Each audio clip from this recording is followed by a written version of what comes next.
Hi hello welcome to our channel VN creativities. இன்றைக்கி நம்ம சேனலில் எதை பற்றி பார்க்க போகிறோன்னா ரொம்பவே ஹெல்த்தியான அண்ட் சேம் டைம் ரொம்ப ரொம்ப டேஸ்டான ஒரு சூப்பரான கடாய் வெஜ் மிக்ஸ் கறி பற்றி தான் பார்க்க போகிறோம். இது சப்பாத்தி, நான், ரோட்டி, ஏன் இட்லி, தோசைக்கு கூட சூப்பராக இருக்குங்க. ரொம்ப கம்மியான டைமில் ஒரு சூப்பரான சைட் டிஷ் பண்ணால் அதுக்கு இது தாங்க பெஸ்ட் ஆப்ஷன். இது எப்படி பண்ணுறதுன்னு பார்க்கறதுக்கு முன்னாடி இப்போ தான் நீங்கள் நம்ம சேனலில் ஃபஸ்ட் டைம் பார்க்குறீங்கன்னா மறக்காமல் சப்ஸ்கிரைப் பண்ணிடுங்க. கூடவே இந்த பெல் ஐக்கனையும் கிளிக் பண்ணிடுங்க. அப்போ தான் நான் போடுற வீடியோஸோட நோட்டிஃபிகேஷன் உங்களுக்கு வரும். இதெல்லாம் தான் அதோட இன்க்ரீடியன்ட்ஸ். இதுக்கு ஃபஸ்ட்டு ஒரு தவா எடுத்துக்கோங்க. அதில் கொஞ்சமாக எண்ணெய் ஊற்றிக்கோங்க. நான்ஸ்டிக் தவாவாக இருந்தால் ரொம்ப நல்லாயிருக்கும். எண்ணெய் நல்லா சூடானதோ அதில் கடுகு போட்டுருங்க. கடுகு பொரிஞ்சதும் அதில் 1/2 டீஸ்பூன் சீரகம் போட்டுக்கோங்க. அது கூடவே கொஞ்சமாக இஞ்சி அண்ட் கொஞ்சமாக பூண்டை நல்லா சாப் பண்ணி போட்டுக்கோங்க. இப்போ இந்த இஞ்சியும் பூண்டையும் நல்லா வதக்குங்க. இதோட கலர் மாறி இந்த அளவுக்கு வரணும், அந்த அளவுக்கு அதை நல்லா வதக்குங்க. அடுத்ததான் நான் ஒரு மீடியம் சைஸ் பெரிய வெங்காயத்தை கட் பண்ணி வச்சுருக்கேன். அதை இதோட ஆட் பண்ணிடலாம். இப்போ இந்த வெங்காயத்தை நல்லா வதக்கிடுங்க. வெங்காயம் கலர் மாதிரி அதை டிரான்ஸ்பரண்ட்டாக ஆகணும், அந்த அளவுக்கு அதை நல்லா வதக்கிடுங்க. வெங்காயம் ஓரளவுக்கு நல்லா வதங்கினதுக்கப்புறமா நான் ஒரு 1/2 குடமிளகாயை கட் பண்ணி வச்சுருக்கேன். அதையும் இதோட ஆட் பண்ணிடலாம். இந்த குடமிளகாயும் அந்த வெங்காயத்தோடு சேர்த்து நல்லா வதக்குங்க. கேப்சிகம் அந்த எண்ணெயில் வதங்கி அது ஒரு நல்ல ஃப்ளேவர் கொடுக்கும். அது வரல அதை நல்லா வதக்குங்க. அடுத்ததான் நான் ஒரு 2 சின்ன சைஸ் தக்காளியை பாக்ஸாக கட் பண்ணி வச்சுருக்கேன். அதை இதோட ஆட் பண்ணிடலாம். இப்போ இதையும் இதோட சேர்த்து நல்லா வதக்குங்க.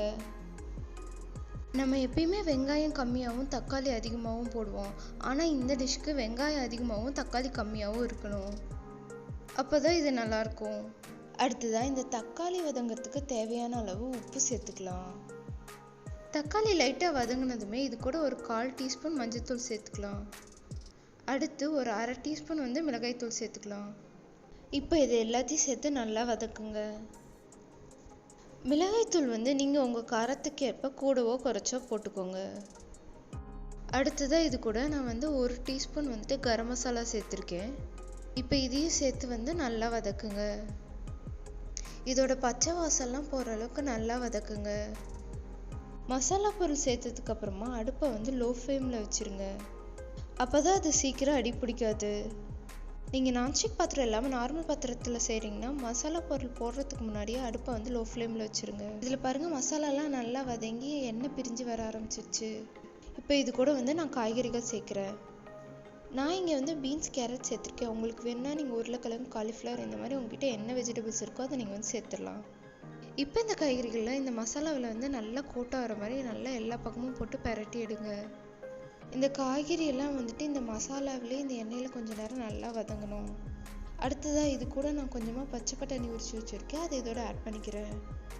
இந்த பச்சை பட்டாணியை கண்டிப்பாக நீங்கள் இதோட சேருங்க. இதோட சேர்த்தா தான் இதோட டேஸ்ட் நல்லாயிருக்கும். இது ஒரு 2 நிமிஷம் பெரட்டி எடுத்ததுக்கப்புறமா இது கூட கொஞ்சமாக தண்ணி ஆட் பண்ணிக்கலாம்.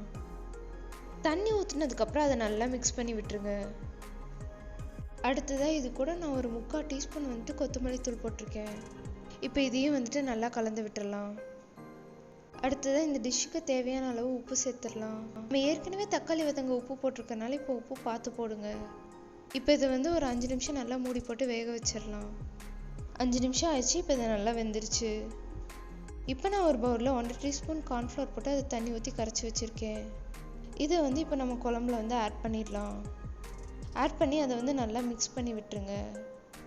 நீங்கள் இதுக்கு பதிலாக முந்திரி பேஸ்ட் கூட யூஸ் பண்ணிக்கலாம், அதுவும் நல்லா தான் இருக்கும்.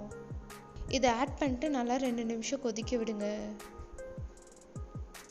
எனக்கு இது நல்லா ட்ரையாக இருந்தால் தான் பிடிக்கும், அதனால நான் இதை நல்லா ட்ரையாக விடுறேன். உங்களுக்கு கிரேவி ரொம்ப ட்ரையாக வேண்டாம் அப்படின்னு நினச்சிங்கன்னா நீங்கள் இந்த ஸ்டேஜ்லேயே ஆஃப் பண்ணிடுங்க. இல்லை இன்னும் தண்ணியாட்டம் வேணும் அப்படின்னு நீங்கள் நினச்சிங்கன்னா கொஞ்சமாக தண்ணி ஊற்றி கொதிக்க விடுங்க. பட் இந்த கிரேவி ட்ரையாக சாப்பிட்டா தான் நல்லாயிருக்கும். அவ்வளோதாங்க, நம்ம கடாய் மிக்ஸ்டு வெஜ் கறி ரெடி ஆயிடுச்சு. இப்போ நான் இதை வேற ஒரு பாத்திரத்துக்கு ட்ரான்ஸ்ஃபர் பண்ணிடுறேன். ரொம்ப கஷ்டமே பண்ணாமல் ரொம்ப சுலபமாக அண்ட் ரொம்ப டேஸ்டியாக செய்யக்கூடிய ஒரு டிஷ்ஷுன்னு இது சொல்வேன் நான். இதில் வெஜிடபிள்ஸ் மட்டும் கட் பண்ணி வச்சிட்டா பெருசாக வேலையே இல்லை, அப்படியே வதக்கி எடுத்து வச்சிடலாம். நீங்கள் நிறைய பேருக்கு செய்கிறீங்கன்னா கொஞ்சமாக தண்ணி ஊற்றி கொஞ்சம் லிக்விடாக இருக்கிற மாதிரி கன்சிஸ்டன்சியில் எடுத்து வச்சுக்கோங்க. எனக்கு இப்படி ட்ரையாக சாப்பிட்றதா பிடிக்கும், அதனால் நான் இப்படி வச்சுருக்கேன். உங்கள் வீட்டில் எப்படி செய்வீங்க? ரொம்ப ட்ரையாக செய்வீங்களா இல்லை கொஞ்சம் லிக்விட் கன்சிஸ்டன்சியாக செய்வீங்களான்னு எனக்கு கமெண்ட்டில் சொல்லுங்கள். அண்ட் நம்ம சேனலில் இதுக்கு முன்னாடி வெஜிடபிள் குருமா வந்து நான் வந்து சப்பாத்திக்காக போட்டிருக்கேன். அதோட லிங்க்கையும் வந்து நான் டிஸ்கிரிப்ஷனில் கொடுக்குறேன். உங்களுக்கு டைம் இருக்கும்போது நீங்கள் வந்து செக் பண்ணி பாருங்கள். ஒரு வேளை நீங்கள் நிறைய செய்யறதுன்னா அந்த கிரேவி உங்களுக்கு யூஸ்ஃபுல்லாக இருக்கும். நீங்கள் இதை மறக்காமல் செஞ்சு பார்த்து எனக்கு கமெண்ட்டில் சொல்லுங்கள் எப்படி இருந்ததுன்னு.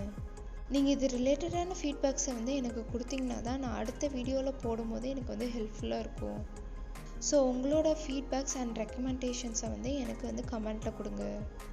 அண்ட் இந்த டிஷ்ஷில் வந்துட்டு இன்னும் என்னென்னலாம் ஆட் பண்ணலாம், அண்ட் இதுக்கு பதிலாக இது போட்டிருக்கலாம் அப்படின்னு நீங்கள் என்னென்னலாம் நினைக்கிறீங்களோ அதை எனக்கு கமெண்ட்டில் சொல்லுங்கள்.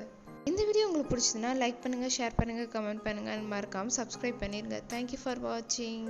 By by.